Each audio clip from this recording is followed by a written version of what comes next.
राजा झुलुआ नियन दुनो जो बना झूलता राजा का बुझनी।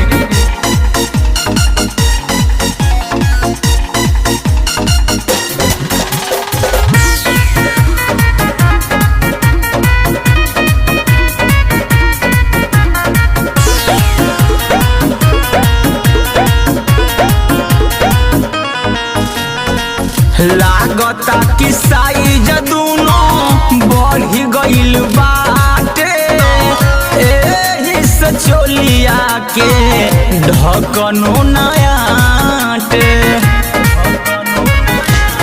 ए जी लागता कि साइज एकर बढ़ी गइल बाटे, एही से चोलिया के ढकनो नयाटे।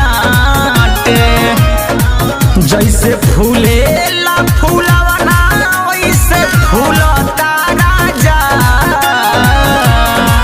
जैसे फूलेला फूलवना वैसे फूलता राजा। ए राजा झुलुआ नियन दुनो जो बना झूलता राजा, ए राजा झुलुआ नियन दुनो जो बना झूलता राजा।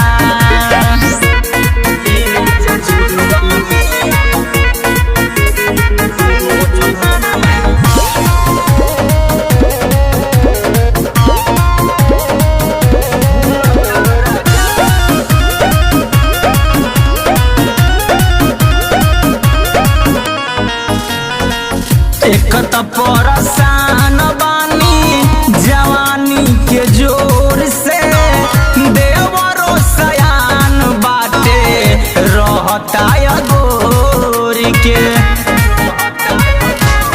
ए जी एक त परेशान बानी जवानी के जोर से, देवरो सयान बाटे रहता गोर के। माजा निर्मोही मुलायम पोल फूलता राजा,